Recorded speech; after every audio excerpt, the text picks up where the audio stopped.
औज़ुबिल्लाहिमिनश्शैतानिर्रजीम बिस्मिल्लाहिर्रहमानिर्रहीम। अस्सलाम वालेकुम स्टूडेंट्स।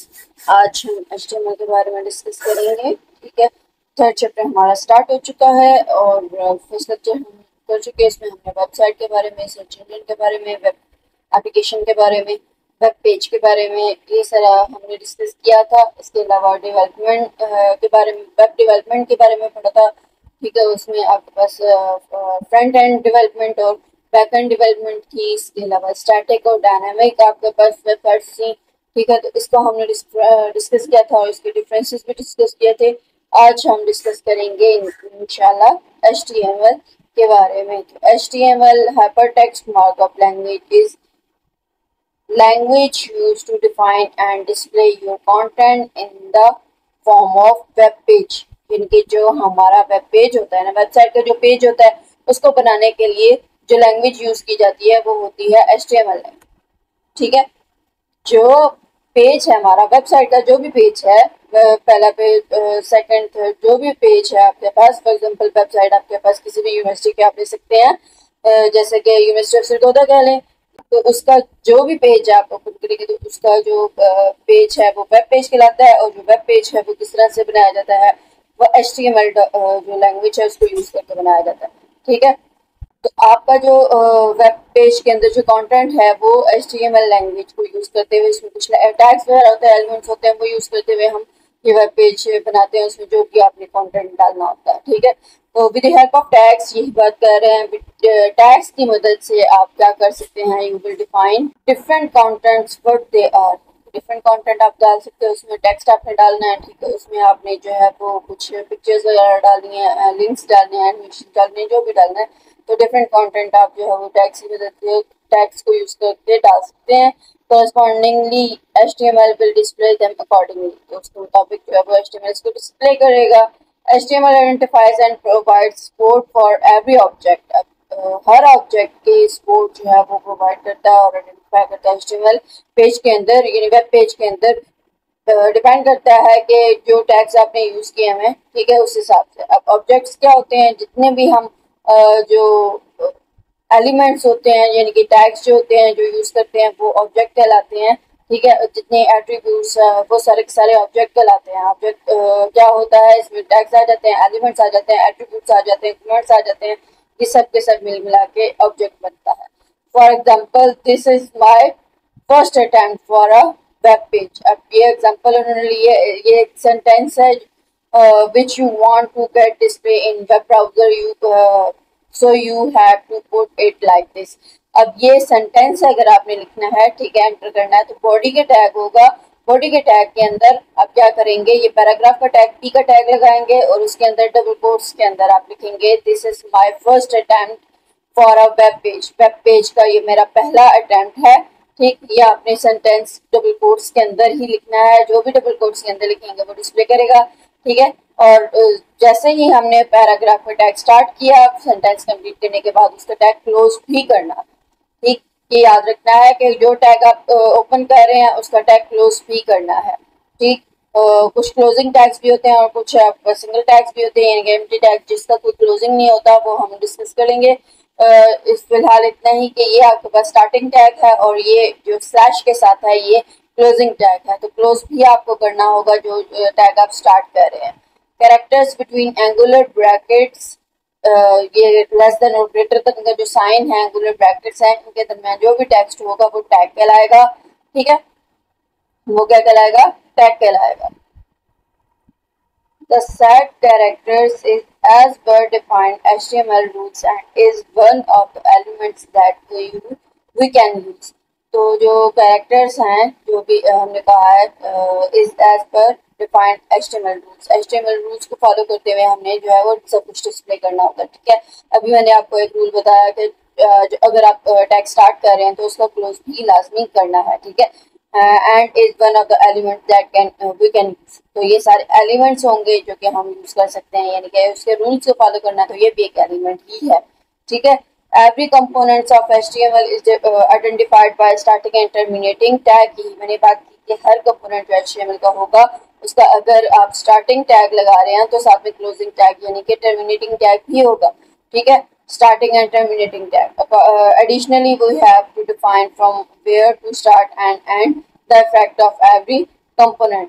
यानी कि जहाँ पे हमें लगता है कि जो भी टैग हम यूज कर रहे हैं उस टैग को यूज करते हुए, अगर आप फॉर एग्जांपल ये पैराग्राफ का टैग है, ठीक है, आप चाहते हैं कि ये पैराग्राफ जो है वो कहाँ तक आए, तो जहां तक भी आप इसको डिस्प्ले करवाना चाहते हैं पूरा 3 लाइन्स 4 लाइन्स जितने लाइन्स का, तो वो सारी आप लाइन्स लिखेंगे और उसके बाद क्लोजिंग टैग लगा देंगे। ठीक है, जो टेक्स्ट मॉडिफाई जितना आपने करना है उस हिसाब से उसका टैग जो है वो क्लोज होगा। ठीक है, जो भी टेक्स्ट जो भी चीज आप उसके अंदर ऐड करना चाहते हैं उसके बाद आपको उसको क्लोजिंग लगाना होगा ताकि पता चले कि ये इसका हिस्सा है।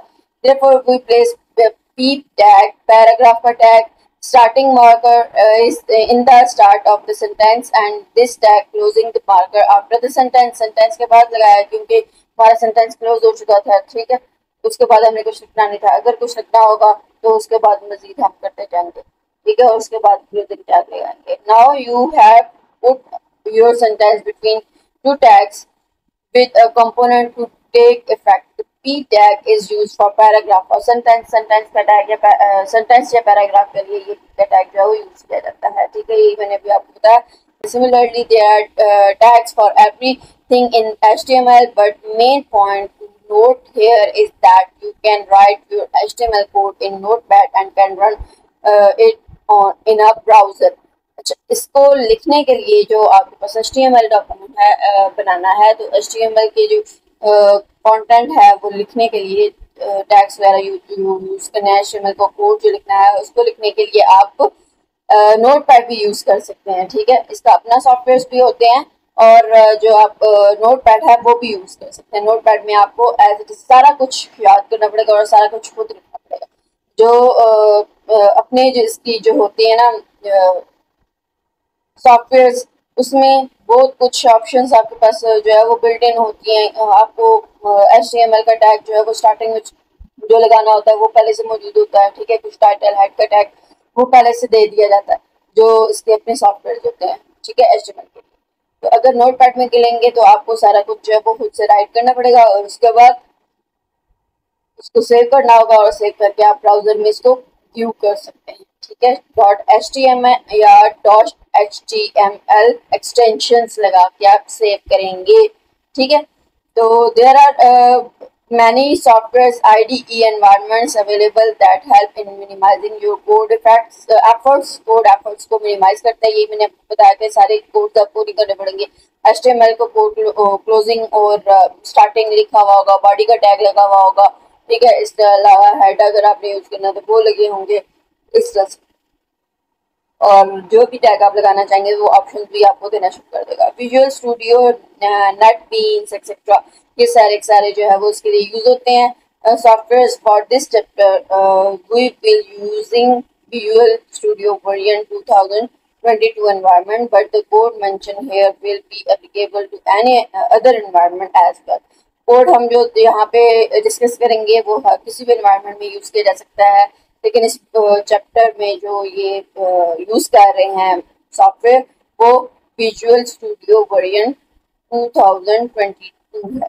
ठीक है, तो उसको किस तरह से इंस्टॉल करते हैं वो यहाँ पे डिस्कस किया जा रहा है।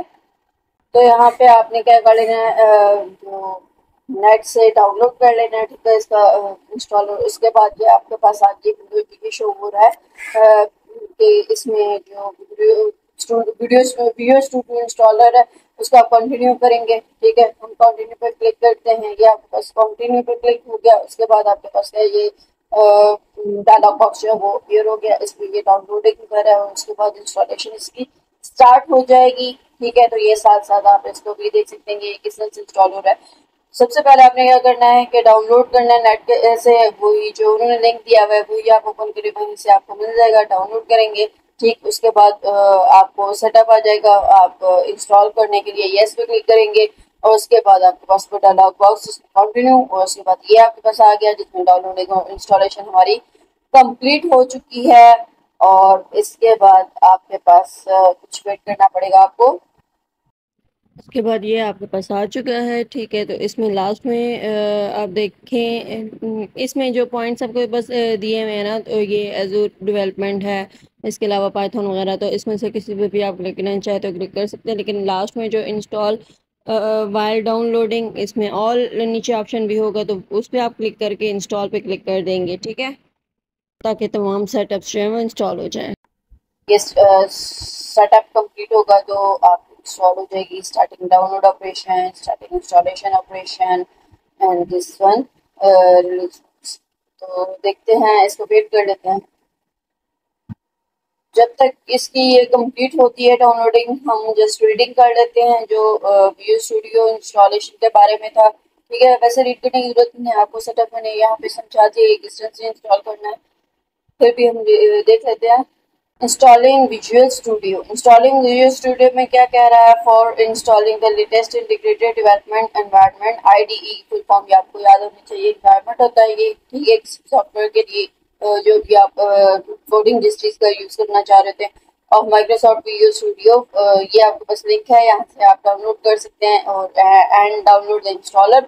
और उसके बाद इंस्टॉलर इज एग्जीक्यूटेबल। अब इंस्टॉलर क्या होता है? एग्जीक्यूटेबल फाइल होती है, यानी कि डॉट एक्जी के नाम से एक्सटेंशन होती है इसकी, एग्जीक्यूट की जाने वाली फाइल होती है। And you just need to double click, आप डबल क्लिक करेंगे इंस्टॉलेशन स्टार्ट हो जाएगी। ठीक है, और Microsoft Visual Studio is a wide-range IDE which can be used for writing and running code for more than 30 languages. 30 languages से ज़्यादा ये आपको जो है वो फैसिलिटीज प्रोवाइड करता है रन करने की। ठीक है, यहाँ पे आप इस एनवायरनमेंट में रहते हुए आप लैंग्वेजेस 30 से ज़्यादा लैंग्वेजेस को जो है वो लिख सकते हैं और कोड रन कर सकते हैं। ठीक है, therefore it allow you to choose the language environment. Language environment यहाँ पे आपको चूज करना होगा। वन सिलेक्टेड, जब एक बार आप सेलेक्ट कर लेंगे तो क्या होगा? वंस यू हैव सिलेक्टेड, एक बार आपने जब इसको सिलेक्ट कर लिया इंस्टॉलेशन को, मतलब इंस्टॉल जो मैंने इवेंट लिखा हुआ था लास्ट में, तो उसको क्लिक किया तो उसकी डाउनलोडिंग और इंस्टॉलेशन जो एनवायरनमेंट की है सिस्टम पे स्टार्ट होना शुरू हो जाएगी। After installation you can run IDE from your system से। इसके बाद आप जो है डेस्कटॉप पे आ जाएगा तो आप क्लिक करके इसको यूज कर सकते हैं। ठीक है, तो इंस्टॉलेशन देखते हैं हम कंप्लीट हुई है नहीं। तो ये फर्स्ट आपका कंप्लीट तकरीबन हो चुका है। ठीक है, एंड सेकंड इंस्टॉलेशन स्टार्ट हो रही है, डाउनलोडिंग कंप्लीट हो चुकी है और इंस्टॉलेशन स्टार्ट होने जा रही है। ठीक, ये पैकेज इंस्टॉलिंग पैकेज 24/88 स्टार्ट हो रहा है, रन कर रहा है। इसके बाद HTML की जो कोडिंग है उसको हम देख लेंगे, डिस्कस करेंगे। ठीक, नेक्स्ट आपके पास HTML document object model, DOM। DOM क्या है? Document object model. अब ये डॉक्यूमेंट ऑब्जेक्ट मॉडल क्या होता है? जब हम क्या करते हैं, जब हम वेब पेज या कोई भी HTML पेज जो है वो लोड होता है ना हमारा जो वेब ब्राउजर पे, ठीक है, किसी भी ब्राउजर पे, ब्राउजर का मैंने आपको बताया था गूगल क्रोम है, ओपरा है, और उसके अलावा तो उस मोजिला पेज है, जो उसके अलावा लोड होगा फायरफॉक्स वगैरह। HTML पेज या वेब पेज, तो जो ब्राउजर है वो क्या करता है? ब्राउजर एक डॉक्यूमेंट क्रिएट करता है पेज के लिए और वो कहलाता है डॉक्यूमेंट ऑब्जेक्ट मॉडल, यानी कि डॉम जो है वो क्रिएट करता है। ठीक है, तो डॉम स्टैंड्स फॉर, ये आपके पास लिखा हुआ भी है, DOM stands for document object model. अब डॉक्यूमेंट ऑब्जेक्ट मॉडल क्या है वो हम देख लेते हैं। आपका जो पेज होता है HTML पेज वो डॉक्यूमेंट कहलाता है। ठीक है, जो आपका पेज है वो डॉक्यूमेंट कहलाएगा। क्या है डॉक्यूमेंट? क्या होता है? आपका HTML पेज जो होता है वो डॉक्यूमेंट कहलाता है। ठीक है, आपका जो भी कोई HTML पेज है या वेब ब्राउजर के अंदर शो हो रहा है वो आपका डॉक्यूमेंट कहलाएगा। ऑब्जेक्ट क्या होता है? ऑब्जेक्ट आपके पास जितने भी डिस्प्ले किए जा रहे होते हैं वो आपके ये कहलाते हैं डॉक्यूमेंट्स, यानी कि इसमें एट्रीब्यूट्स है, इसमें आपके पास जो है एलिमेंट्स हैं जो पेज के अंदर डिस्प्ले हो रहे हैं, तो वो सारे के सारे क्या कहलाएंगे? वो सारे के सारे ऑब्जेक्ट्स कहलाएंगे, एलिमेंट्स। और मैं मेंशन कर देती हूँ इस डॉक्यूमेंट के अंदर जितने भी आपके पास ऑब्जेक्ट्स और अ, ये एलिमेंट्स और ये जैसे कि HTML है और पैराग्राफ बॉडी सारे के सारे और एट्रीब्यूट्स भी हम डिस्कस करेंगे। ठीक, तो वो सारे के सारे ऑब्जेक्ट कहलाते हैं, मिला के उनको ऑब्जेक्ट कहा जाता है। पास जितने एलिमेंट्स और एट्रीब्यूट्स हैं वो आप पेज के अंदर वो आपके ऑब्जेक्ट्स कहलाएंगे। और मॉडल क्या कहलाता है? मॉडल एक ट्री को रिप्रेजेंट करता है। यानी कि ये डायग्राम में आपके पास देखे ना, एक ट्री बनी हुई है ना, यानी कि डॉक्यूमेंट है, उसके जो डॉक्यूमेंट है उसके अंदर HTML का टैग है, HTML के टैग के अंदर सब टैग्स हैं, दो हेड का टैग और बॉडी का टैग, ठीक है। तो हेड के अंदर मजीद आगे आपके पास है टाइटल आ रहा है, टाइटल के अंदर जो भी आप लिखेंगे वो टाइटल ब्राउज़र पे डिस्प्ले होगा उसके टाइटल के तौर पे, ठीक। तो उसके बाद बॉडी का मजीद आगे टैग्स होते हैं डिफरेंट, ठीक है, उसके अंदर जो कंटेंट डिस्प्ले करना होता है वो आपके पास आ जाते हैं। तो इस तरह से, जिस तरह एग्जांपल आप डेली लाइफ से ले सकते हैं कि पेरेंट और जो सिस्टर्स के दरमियान जो ट्री बन रही होती है, इस तरह की हायरार्की जो बन रही होती है उसको कहते हैं हम ट्री। तो वो होता है मॉडल, ठीक है। मॉडल में एक ट्री स्ट्रक्चर जो है वो डिस्प्ले किया जाता है। नीचे ये इसके बारे में बताया भी आपको। So, the document object model is a standard which provides crucial interpretation where grammar of a language can be associated with and can coexist on various operating systems. बहुत से ऑपरेटिंग सिस्टम्स पे ये क्या होता है, जो भी लैंग्वेज की ग्रामर, आपको पता है कि जो भी हम लैंग्वेज यूज करते हैं, इंग्लिश, उर्दू या कोई भी, तो उसके कोई ना कोई सिंटेक्स, कोई ना कोई ग्रामर रूल्स होते हैं, ठीक है। और उन रूल्स को फॉलो करते हुए हमें वो कोड वगैरह या लैंग्वेज यूज करनी होती है। ऑपरेटिंग सिस्टम के बहुत से ऑपरेटिंग सिस्टम पे ये आपको इस तरह से जो DOM HTML document object model है, ये भी इसी तरह से लैंग्वेज है जो कि ग्रामर्स के कुछ रूल्स को फॉलो करती है। In HTML every file is interpreted as a DOM tree. DOM tree के तौर पे हर फाइल जो है वो इंटरप्रेट की जाती है। ट्री क्या होती है? जिसमें हायरार्की होती है, जिसमें हायरार्की जो है वो डिफाइन की जाती है as discussed in last chapter. Tree consist of node and links. Trees में क्या होते हैं? नोड्स और लिंक्स होते हैं। अब नोड्स क्या होते हैं? सब जो कि आपके पास एट्रीब्यूट्स हैं। कमेंट एक नोड, कमेंट नोड होगा, टैग आपके पास नोड्स होंगे, एट्रीब्यूट्स आपके पास नोड्स होंगे, ठीक है। HTML पेज के अंदर जितनी भी चीजें आपको डिस्प्ले करवाई जाएंगी वो क्या कहलाएंगी? नोड कहलाएंगी। जैसे कि आपके पास जो एंटायर डॉक्यूमेंट है वो डॉक्यूमेंट नोड कहलाएगा, ठीक है। इसके अलावा आपके पास जो एलिमेंट्स यूज हो रहे हैं वो एलिमेंट नोड कहलाएंगे। HTML पेज के अंदर जितने भी एलिमेंट्स हैं वो एलिमेंट नोड कहलाएंगे। जितना टेक्स्ट यूज किया जा रहा है, ठीक है, ये आपके पास टेक्स्ट है ना, ये जो ये चीज ये आपके पास टेक्स्ट है, ठीक है, जो जो अंदर लिखा जाएगा, तो ये भी एक टेक्स्ट नोड कहलाएगा, ठीक है। ये आपके पास जो है वो एलिमेंट्स हैं, जो ये एलिमेंट्स नोड कहलाएंगे, ठीक। उसके बाद आगे एट्रीब्यूट से मजीद जो यूज होते हैं वो एट्रीब्यूट कहलाएंगे। मतलब ये एक एंकर का एट्रीब्यूट ये आपके पास है, तो ये आपके पास है जो HREF है, ये एट्रीब्यूट है, और ये क्या कहलाएगा? एट्रीब्यूट नोड कहलाएगा, ठीक है। तो होप सो आपको नोट की समझ भी आ गई। और कुछ लिंक्स होते हैं। So it in the case here where every object and component of HTML is treated as node. Hence, the file, components, features, script, and every commands which exist in a web page all treated as object. और ये सब का सब क्या कहलाता है? Objects कहलाते हैं। जितने भी फीचर्स, ये सारा का सारा जो यूज हो रहा है, इसमें टेक्स्ट है, इसमें एट्रीब्यूट्स हैं, इसमें आपके पास ये टैग्स यानी कि एलिमेंट्स हैं, ठीक। तो ये सारे के सारे क्या कहलाएंगे? ये आपके पास ऑब्जेक्ट्स होंगे as shown in figure. Next paragraph में जाने से पहले हम क्या कर लेते हैं, देख लेते हैं हमारी इंस्टॉलेशन जो है कंप्लीट हो चुकी है या नहीं। ये आपकी इंस्टॉलेशन डन हो चुकी है, ठीक है। अब आपने मॉडिफाई करना है या लॉन्च करना है तो आप जो है क्लिक कर सकते हैं, ठीक है। इसके बाद ये साइन इन और क्रिएट अकाउंट या अपना अकाउंट मतलब बनाना चाहें तो वो भी आप ला सकते हैं, ठीक है। जो भी आपने करना है वो आप कर सकते हैं। इसके बाद हम यहाँ पे स्टार्ट कर लेते हैं डॉक्यूमेंट अपना। स्टार्ट करने के बाद आपके पास क्या डिस्प्ले होता है, लेट्स सी। जी, तो ये आपके पास जो है वो डिस्प्ले हो गया स्टूडियो, विजुअल स्टूडियो। आप देख सकते हैं हाँ इसमें जी, तो कोड भी हम नेक्स्ट किस तरह आपके से लिख पास क्या सकते है? हैं। एक simple approach in locating any logic any object in a web page. मतलब सिंपल अप्रोच क्या होती है? किसी भी ऑब्जेक्ट को लोकेट करने के लिए वेब पेज में by accessing the DOM tree is element ID. Element ID मतलब एलिमेंट आपको यूज करने होते हैं, ठीक है।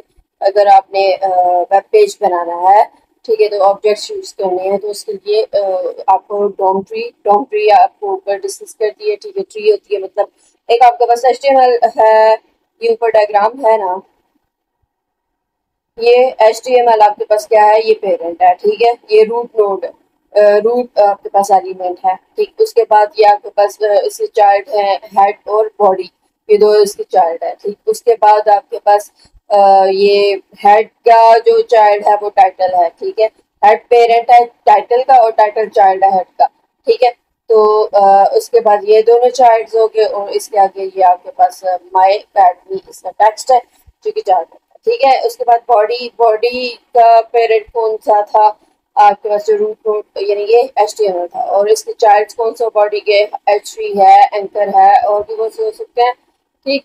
तो इसके बाद ये एंकर का आप देख सकते हैं यहाँ पे ए टैग का href एट्रीब्यूट भी है मौजूद। इस तरह से ये ट्री बन रही है, ट्री बनती है, ठीक है। इसको अगर हम जो है वो दूसरी फॉर्म में करके देख लें तो आपको ज्यादा अच्छे से ट्री का समझ आएगा किस तरह से ट्री होती है, ठीक। तो मतलब हॉरिजॉन्टली इसको अगर हम लेके चले तो अच्छा, यहाँ पे आपके पास so we will call function like get element body id and it will either return the object of the element we see if it is available मतलब is it is able to recreate it else a null value is returned। अगर आप चाहते हैं कि आपको कोई भी search करनी है तो उसके लिए gate element by ID, element ID से आप उसको लेंगे। कैसे गेट एलिमेंट बाय आईडी आप जो है वो कॉल करेंगे, ठीक है। अगर उसमें कोई ऑब्जेक्ट होगा मतलब एलिमेंट का ऑब्जेक्ट होगा तो वो रिटर्न कर देगा, और अगर इसमें कोई नहीं होगा तो वो नल वैल्यू आपको रिटर्न करेगा, ठीक है। वो आपको क्या रिटर्न करेगा, नल वैल्यू रिटर्न कर देगा। तो ये आपके पास एक एग्जांपल है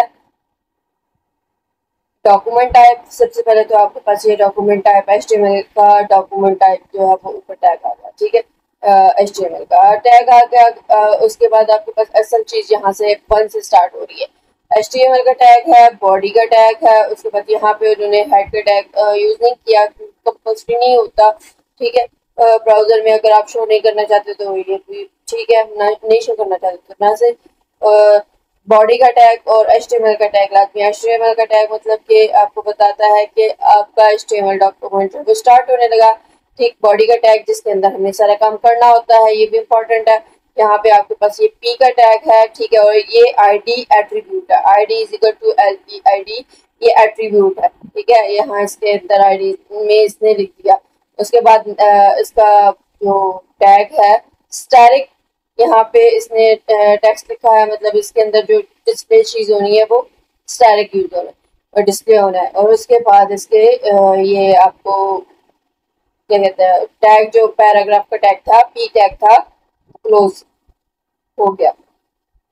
नेक्स्ट P का टैग स्टार्ट हो रहा है, उसके अंदर ID एट्रीब्यूट है HDOM, और नेक्स्ट आपके पास जो चीज डिस्प्ले होनी है वो डॉलर का साइन है। और उसके बाद क्लोजिंग टैग आ गया P का। उसके बाद स्क्रिप्ट है, फिर ये VAR वेरिएबल एलिमेंट 1 जो है उसमें क्या आएगा, डॉक्यूमेंट डॉट ये कॉल हो रहा है आपके पास function get element by ID LED। Element by ID पहले एलिमेंट में क्या आएगा, LED वाला जो आपके पास था get element by ID, ID क्या है LEID, तो उसमें स्टैटिक होगा तो वो आपके पास जो है वो डिस्प्ले कर देगा। नेक्स्ट आपके पास एलिमेंट 2 है, ठीक है। एलिमेंट 2 में डॉक्यूमेंट डॉट डॉक्यूमेंट जो हमारा ये HTML डॉक्यूमेंट डॉम, ठीक है, उसका डॉक्यूमेंट आ गया। उसके बाद dot get element by ID HDOM, ठीक है, यानी कि HTML डॉम।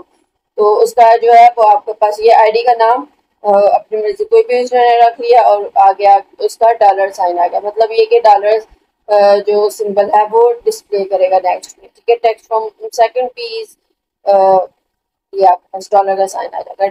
उसके बाद document dot get element by ID LED dot inner HTML is equal to text from first P is.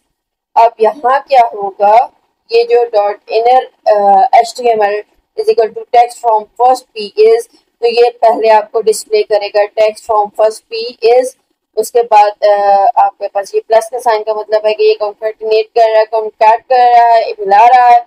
और एलिमेंट वन में जो भी चीज, एलिमेंट वन में क्या है, एलिमेंट वन में आपके पास ये LEID के अंदर जो होगा वो आएगा, यानी कि स्टैटिक आएगा, ठीक है। और उसको जो है वो इनर HTML के साथ मिला दिया जाएगा, कॉन्कैट कर दिया जाएगा, ठीक है। तो ये आपके पास एलिमेंट वन और ये इनर HTML ये दोनों मिल जाएंगे। इसी तरह से नेक्स्ट सेकंड भी है, text from second P is, और उसमें भी यही हो जाएगा, डॉक्यूमेंट डॉट राइट। अब राइट में क्या है, आपने लिखना है element one dot inner HTML document dot right. BR का टैग यहाँ भी यूज हुआ। BR के टैग का मतलब ये है कि यहाँ पे ब्रेक करेगा वो, यानी कि जो आपके टेक्स्ट लिख रहे हैं वो नेक्स्ट लाइन में आएगा, ठीक है। अब element one dot inner HTML है, यानी कि ये राइट करेगा आपके पास एलिमेंट वन के अंदर जो स्टैटिक का सिंबल था, और इनर डॉट यानी कि text from first P is, ये दोनों आपस में जो है वो मिल जाएंगे। पहले आ जाएगा आपके पास जो है वो text from first P is, और उसके बाद एलिमेंट वन में यानी कि क्या था, स्टैटिक का साइन, ठीक। तो ये आ जाएगा। उसके बाद ये नेक्स्ट लाइन में आएगा। अगर हम BR का टैग नहीं लगाएंगे तो उसी के साथ दूसरा भी डिस्प्ले कर देगा एक ही लाइन में। BR का टैग लगाएंगे तो आप देख सकते हैं ये नेक्स्ट लाइन में आपके पास डिस्प्ले हुआ है, ठीक है। तो ये नेक्स्ट लाइन में आएगा। और नेक्स्ट आपके पास ये राइट इसी तरह से हो गया। और स्क्रिप्ट हमने जो स्टार्ट की थी वो उसको क्लोज कर दिया, बॉडी का टैग भी क्लोज कर दिया, और HTML का टैग भी क्लोज कर दिया। तो होप सो आपको इसका समझ आ रहा होगा कि ये आपको कैसे डिस्प्ले कर रहा है। अब यहाँ पे आपके पास जो LEID था वो क्या है, LEID आपके पास लोकेट एलिमेंट बाय ID आ जाएगा, ठीक है। ये इसके लिए यूज हो रहा है। और यहाँ पे ये स्टैटिक आता है। HTOM जो है वो आप जो इस सेक्शन के टाइटल के लिए यूज हो रहा है, ठीक है। तो ये डॉलर साइन डिस्प्ले कर देगा। तो 6 और 7 लाइन में दो वेरिएबल्स आपके पास जो है वो यूज हो रहे हैं, वेरिएबल एलिमेंट वन और एलिमेंट टू। ये स्टोर ये किस लिए यूज हो रहे हैं, ये एलिमेंट्स जो लोकेट हो रहे हैं उनको स्टोर करने के लिए यूज हो रहा है, ठीक है। ये एलिमेंट के अंदर ये सारा के सारा स्टोर होगा, इस एलिमेंट टू के अंदर ये सारा स्टोर होगा, यानी कि LDOM जो है वो गेट एलिमेंट डॉक्यूमेंट से मैंने लेना है। तो जो भी आंसर होगा, यहाँ पे आप आंसर डॉलर का साइन आ रहा है, यहाँ पे आंसर जो है वो स्टैटिक आ रहा है। तो ये एलिमेंट वन के अंदर स्टैटिक सेव हो जाएगा, एलिमेंट टू के अंदर जो है वो डॉलर साइन सेव हो जाएगा, ठीक है। तो यहाँ जहां जहां भी हम इसको फिर यूज करेंगे तो वो वही आपको देगा जो इसके अंदर सेव हुआ हुआ है, ठीक है। Next two ways are listed to print the values. Next आपके पास जो तरीके मेंशन किए गए हैं, दो मेथड मेंशन किए गए हैं कि किस तरह से वैल्यूज लोकेट की जा सकती हैं। आपके पास ये आपके पास जो है वो इस तरह से भी किया जा सकता है, ठीक है। और राइट आपके पास जो है वो इस तरह से भी किया जा सकता है। 6 7 आपके पास जो हमने एलिमेंट वन में और जो एलिमेंट टू में सेव करवाया था, तो element to dot inner HTML ये भी मेथड है, और राइट की जो डॉक्यूमेंट डॉट राइट इस तरह से भी हम इसको डिस्प्ले जो है वो करवा सकते हैं, ठीक है। BR का टैग यूज करके, ठीक हो गया। उसके बाद print the values inner HTML is used for attaining and if it needed for updating values of an HTML element। अब प्रैक्टिकल करके देख लेते हैं। ये आपके पास क्या है, इसमें हमने टेक्स्ट लिखा है, ये जो आपका प्रोग्राम जो था ना HTML कोड, ठीक है। अब इसको रन करके देखते हैं। तो रन करके देखेंगे तो क्या होगा, यही सेम आपका वही लिखा हुआ है HTML कोड, ठीक है। अब यहाँ पे आपके पास टू टाइम्स दो मेथड्स है ना, एक तो ये डॉक्यूमेंट डॉट राइट एलिमेंट ये वाला मेथड है, ठीक है। इस तरीके से भी हम जो है वो कर सकते हैं, ये एक मेथड है। और दूसरा मेथड ये आपके पास है, ठीक है। तो दोनों तरीके से सेम चीज ही डिस्प्ले करके देगा आपको, ठीक। तो यहाँ पे आपके पास ये डेस्कटॉप में शो हुआ है, मैं ये आपको जो है रिप्रेजेंट करके दे देती हूँ। डेस्कटॉप में आपके पास क्या बन जाएगा, ब्राउजर का जो भी ब्राउजर आपने इंस्टॉल किया हुआ होगा उसका एक आइकन बन जाएगा उसके नाम से, जो फाइल आपने सेव जिस नाम से की होगी, ठीक है। तो उसके बाद आपके पास ये डिस्प्ले हो जाएगा लाइक अभी आपको बता ब्राउजर में ये क्या डिस्प्ले होता है वो देखते हैं। ये आप देख सकते हैं ब्राउजर में क्या डिस्प्ले हो रहा है। टेक्स्ट फ्रॉम वही सेम एज जो आपका बुक पे था डिस्प्ले, वही हो रहा है। ठीक है, अब कोई मेथड मैं रिमूव करके देखती हूँ, फिर देखते हैं फिर क्या होता है। अब यहाँ से ये जो सिलेक्ट किया हुआ है ये रिमूव करके देखते हैं, फिर सेकंड मेथड को रिमूव करके देखेंगे, देखते हैं क्या रिजल्ट आता है। अब ये देखें, वो मैंने statement he text from first P और ये सेकंड पी, वो ये स्टेटमेंट ही रिमूव कर दिए, तो जाहिर सी बात है वो आपके पास लिखा हुआ नहीं आएगा। ठीक है, अभी शो करते हैं और उसके बाद सेकंड मेथड को रिमूव करके देखते हैं। ये देखें आपके पास वो टेक्स्ट नहीं लिखा हुआ है। ठीक है, अब सेकंड मेथड रिमूव करेंगे तो ये नीचे वाला नहीं आएगा। ठीक है, अभी आप देखें मैंने सेकंड मेथड जो है वो रिमूव कर दिया है, डॉक्यूमेंट डॉट राइट वाला। ठीक है, तो अब क्या डिस्प्ले होगा, अब ये आपके पास एक बार लिखा हुआ डिस्प्ले हो रहा है। ठीक है, फर्स्ट मेथड उसने एक्सेप्ट कर लिया, सेकंड मेथड मैंने नहीं लिखा था तो वो नहीं एक्सेप्ट किया। तो होप सो आपको ये समझ आ गया कि वेब ब्राउजर में ये कैसे डिस्प्ले करता है। ये आपके पास वेब ब्राउजर मेरा गूगल क्रोम में उसमें डिस्प्ले हो रहा है। ठीक है, तो आप जो भी लेकिन ये याद रखना है, जो नोट पैड में मैंने बनाया ना, तो नोट पैड में ही, और जिसमें आप बना रहे हैं ना ये कोड, उसमें dot H T M L से अगर आप सेव करेंगे तो ही ये आपका ब्राउजर डिस्प्ले होगा और ब्राउज करेगा किसी भी ब्राउजर पे जो है वो ये सारा डिस्प्ले होगा। ठीक है, तो ये आपने ध्यान रखना है कि अपना जो भी फाइल होगी उसको dot H T M L से सेव करना है। ठीक है, तो आज तक इतना ही। इंशाल्लाह नेक्स्ट वीडियो में नेक्स्ट टॉपिक के साथ मिलेंगे। तब तक के लिए अपना बहुत सारा ख्याल रखें, और जो प्रॉब्लम हो वो क्वेश्चंस करें, कमेंट करें और फीडबैक दें। ठीक है, और नेक्स्ट वीडियो तक के लिए अपना बहुत सारा ख्याल रखें। अल्लाह हाफिज़।